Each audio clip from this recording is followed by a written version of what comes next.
வணக்கம். நம்ம தொடர்ந்து ஆடிப்பூரத்தினுடைய பெருமையை பத்தி பார்த்துக்கிட்டே வரோம். இந்த ஆடிப்பூரத்தை பத்தி நம்ம போன காணொளியில அம்பிகைக்கு இந்த ஆடிப்பூரத்துல வளைகாப்பு செய்யறாங்க அப்படின்னு பார்த்தோம். இந்த வளைகாப்பு எதுக்கு செய்யறாங்க அப்படிங்கிறதையும் பார்த்தோம்.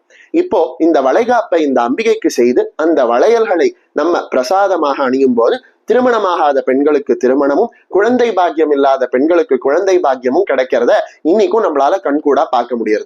அது மட்டும் இல்லாம இந்த ஆடி மாசத்துல பௌர்ணமி திதி அதை விட ரொம்ப அற்புதமான திதி. ஏன் அப்படின்னா, சங்கன் பதுமன் அப்படிங்கிற ரெண்டு நாகங்கள் என்ன பண்ணிச்சு, சிவன் தான் பெருசு விஷ்ணுதான் பெருசுன்னு சண்டை போட்டுக்கிட்டான். அந்த ரெண்டு நாகங்களும் அம்பாள் கிட்ட போயிட்டு யார் பெருசு அப்படின்னு கேட்டாங்க.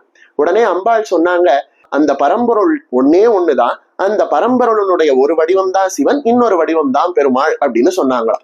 ஆனா இந்த சங்கனாலையும் பதுமனாலையும் அதை புரிஞ்சுக்க முடியல.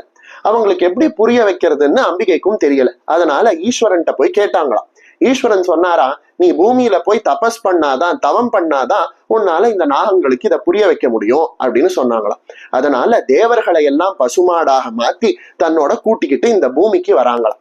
புன்னை மரம் நிறைஞ்ச காட்டுல ஊசி முனையில நெருப்புக்கு நடுவுல தவம் இருக்காங்க அம்பாள். அவங்களோட தவம் ஈடேறின நன்னாள் என்ன என்னைக்கு அப்படின்னு கேட்டான்னா இந்த ஆடி மாசத்துலதான். அவங்களோட தவம் ஈடேறி ஹரியும் சிவனும் ஒரே ஒரு ரூபமாக சங்கர நாராயணனாக அந்த காட்சியை கொடுத்து அந்த கோமதி அம்பாளாக, கோன்னா மாடு, அந்த மாடுகள் சூழ புன்னை மர காட்டுல அம்பிகை தவம் பண்ணின அந்த அற்புதமான நிகழ்வுக்கு அந்த ஹரியும் ஹரனும் சேர்ந்து வந்து ஒரே ரூபத்துல அருள் செய்த நன்னாளும் இந்த ஆடி மாசத்துலதான் வருது.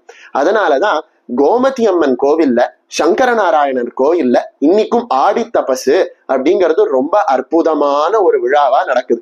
அன்னைக்கு நம்ம பார்த்தோம்னா கோமதி அம்மன் ரொம்ப அற்புதமாக ஒரு தவக்கோலத்துல காட்சி கொடுப்பாங்க. இன்னைக்கும் அவங்களோட தவம் ஈடேறக்கூடிய அந்த முகூர்த்தம் வரும்போது சங்கர நாராயணராக அந்த கோமதி அம்பாள் கோவில்ல இருக்கக்கூடிய ஈஸ்வரனும் மகாவிஷ்ணுவும் சேர்ந்து ஒரே ரூபத்துல காட்சி தராங்க. இப்படி பரம்பொருள் ஒன்னேதான், அந்த பரம்பொருளுக்கு பல வடிவங்கள் இருக்கு அப்படிங்கிறத அற்புதமான தத்துவத்தை நமக்கு காட்டி கொடுத்ததும் இந்த ஆடி மாதம் தான்.